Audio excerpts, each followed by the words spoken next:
apoyó esta publicación, primero por la confianza que tiene Mauricio y segundo por la sensibilidad que tiene con los jóvenes fotógrafos, ya que se lo dijo ella misma cuando nos visitó en la escuela a comienzos de año.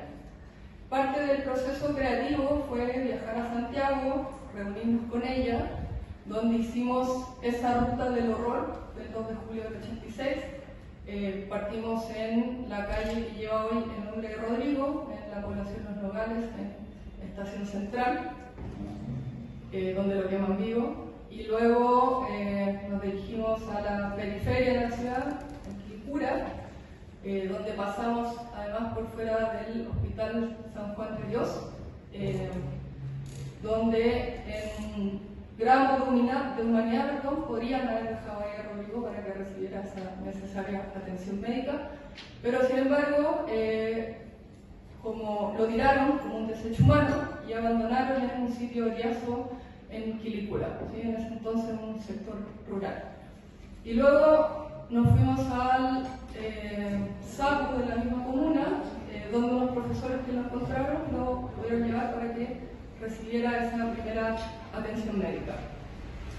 Y Verónica, en esta confianza también que deposita en el proyecto, nos permite trabajar con parte de ese archivo fotográfico de Rodrigo, que no alcanzó a ser destruido, el que empezó a dialogar con estas nuevas imágenes que se estaban produciendo, armando un corpus fotográfico y siendo entonces Rodrigo un autor que se sumaba a este proyecto colectivo.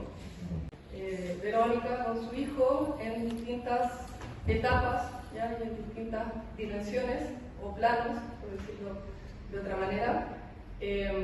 Hubo también un acercamiento con la figura de la mujer, históricamente violentada por el poder, con ese niño pequeño, ¿ya? Que fue a la escuela, que jugó en el patio, ahí se acercaron al colegio Pablo Neruda, en Valparaíso, donde Rodrigo fue estudiante, y encontraron su sala de clases, el libro de clases con sus notas, el patio también fue fotografiado. Hubo también una relación con el fuego, ¿ya? Con la brutalidad del fuego, donde se quemaron fotografías, ¿ya? De demolición fotográfica, para denunciar esa inhumanidad y esa censura que se instaló. Hay una mirada de la realidad directa, pura y dura, ¿ya? De lo que está pasando, de esa violencia, de esa impunidad también. Y hubo también una mirada poética sobre el paisaje, ¿ya? Sobre ese paisaje del horror. ¿Sí? Me pregunto si es posible que haya poética en el horror. A diferencia de estas dos producciones que les he mencionado, Imagen en Llamas es un fotolibro, ¿ya? No es una publicación con fotografías, sino que es un fotolibro. Narra desde la visualidad, ¿ya?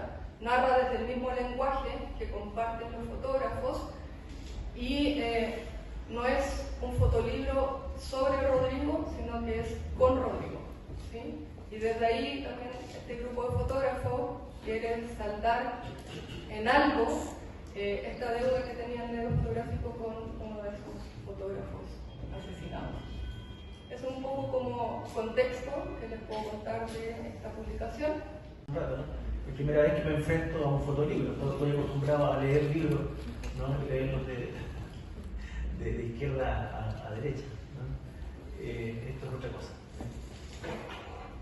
Bueno, este texto se llama Vivir como imagen, sobre el fotolibro Imagen en Llamas.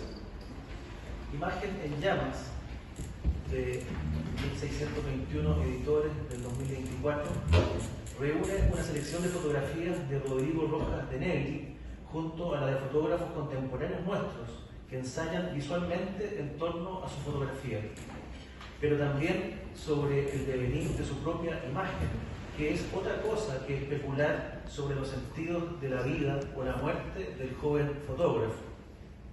Estos últimos sentidos son misteriosos para alguien que, como yo, no lo conoció. Se ha escrito y hablado mucho sobre las circunstancias terribles de su muerte, pero tales circunstancias nos hablan mucho más del sentido que tomaba en aquel entonces un país que de la muerte de Rodrigo. Esta le concierne a su entorno más íntimo, y tratar de sacarla de ahí, aunque fuera para supuestos nobles fines, implicará siempre la violencia de hablar de lo que no se sabe, ni se podrá saber ni experimentar. Me parece que esto es lo que se desprende del texto de su madre, Verónica de Negri, titulado Definiciones, escrito a 7 años de la muerte de Rodrigo, incluido en este fotolibro, pero también en otro anterior ya citado por Daniela, Rodrigo Rojas de Negri, Un exilio sin retorno, editado por LOM el año 2013. Alejándome entonces de esto último, por inabordable, pretendo referirme acá solo a uno de los aspectos sugeridos en este libro. Una primera cuestión que llama la atención a quien se aproxima a este libro es que el hecho de que en sus páginas se intercalen fotografías tomadas por Rodrigo con otras tomadas por contemporáneos nuestros implica que la imagen de Rodrigo se ha vuelto parte del corpus de imagen que él mismo capturó durante esas 6 semanas de 1986. Una reflexión justamente sobre la imagen. No creo... Existe la idea de que las imágenes potentes, las imágenes poderosas, digamos, son aquellas que nos dejan en silencio, son aquellas... Existe el lugar común, ¿no es cierto? Decir una imagen vale más que 1000 palabras, ¿no? Yo la verdad es que veo la cosa de otra manera, ¿no? Incluso lo veo de manera contraria a eso, ¿no? Creo que las imágenes potentes, las imágenes poderosas son aquellas que nos dan a pensar, no son aquellas que nos dejan en silencio, que nos dejan abismados en un no saber qué pensar, sino todo lo contrario, ¿no? Son aquellas que nos invitan, nos exigen incluso pensar y hablar a partir de ellas, incluso a veces conversar. Entonces con esa idea abordo este comentario que, como digo, tiene que ver fundamentalmente con la imagen. Rodrigo fue víctima de la violencia de Estado. La violencia de Estado es una violencia que no se ejerce solo como represión, sino que es una violencia que se ejerce ante todo como castigo.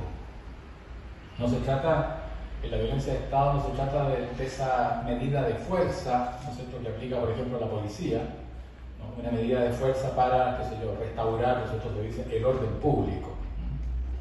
En este caso no es una medida de fuerza contra una acción, sino que es una violencia contra la existencia misma de las personas.